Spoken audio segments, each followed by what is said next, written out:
है मसीह का प्यारा वचन, ये है वचन प्यारा। परमेश्वर के धन्य नाम की महिमा हो। प्रभात मनन के सत्र 2435 में आप सभी का बड़े प्रेम के साथ स्वागत करता हूं। आइए आज के मनन के लिए हम पढ़ते हैं पत्रस की पहली पत्री अध्याय 5 पद 6। इसलिए परमेश्वर के बलवंत हाथ के नीचे दीनता से रहो, जिससे वह तुम्हें उचित समय पर बैठाए। प्रभु यीशु मसीह अपने विख्यात पहाड़ी उपदेश के दरमियान अहंकार से चूर यहूदी समाज को देखकर इस प्रकार कहा, धन्य है जो मन के दीन है, क्योंकि स्वर्ग का राज्य उन्हीं का है। आगे उन्होंने इस प्रकार भी कहा, धन्य है वे जो नम्र है, क्योंकि वे पृथ्वी के अधिकारी होंगे। दीनता और नम्रता एक सिक्के के दो पहलू है और ईश्वरीय आशीषों को पाने के लिए ये दोनों अनिवार्य दो गुण भी। कुछ लोग दीनता और नम्रता को एक ही शब्द का पर्यायवाची शब्द समझते हैं, जबकि वो सही नहीं है। प्रभु भी अपने पहाड़ी उपदेश के दरमियान इसे अलग अलग करके समझाने का कारण इसलिए है क्योंकि दोनों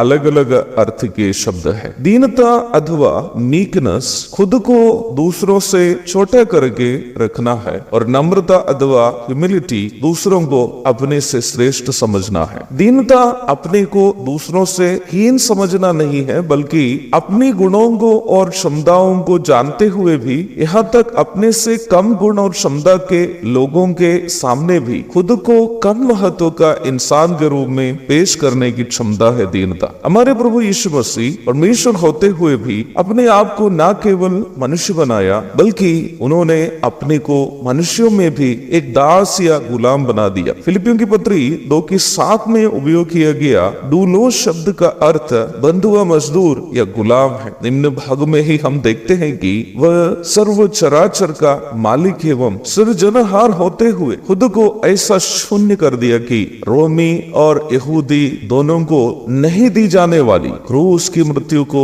वह स्वयं सह लिया। दीनता का इससे बड़ा उदाहरण कहीं और आप दुनिया में देख नहीं पाएंगे। कुछ लोग दूसरों के सामने, विशेषकर अपने से बड़े लोगों के, जैसे अपने से धन, पदवी और अधिकार में जो बड़े हैं, उनके सामने खुद को दीन सा दिखाते हैं। वो वास्तविक दीनता नहीं है, केवल कपटता है। बड़े लोगों के सामने खुद को दीन सा दिखाकर उनसे फायदे उठाने का कपटता है ऐसा करना। जब वचन हमें सिखाता है कि हमें दीन बनना है, इसका अर्थ यीशु मसीह की दीनता को धारण करना है। ये यीशु मसीह की दीनता के स्वभाव को अपने जीवन में लागू करना है। यीशु मसीह ने स्वयं प्रभु होकर भी अपने आप को अपनी सृष्टि से भी नीचा कर दिया। उनका ऐसे करने का एक मकसद था। वो मकसद मुझको और आपको नरक से बचाकर स्वर्ग का भागीदार बनाना था। इसलिए परमेश्वर ने सारे नामों से श्रेष्ठ नाम देकर उनका आदर किया। फिलिपी 2:9। और वचन हमें सिखा रहा है कि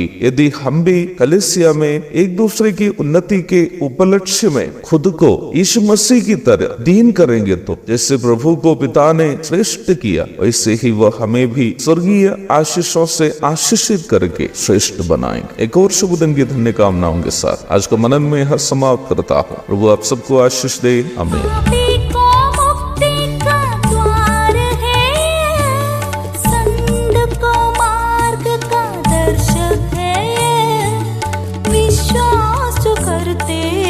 उसके लिए अनंत जीवन का साधन है।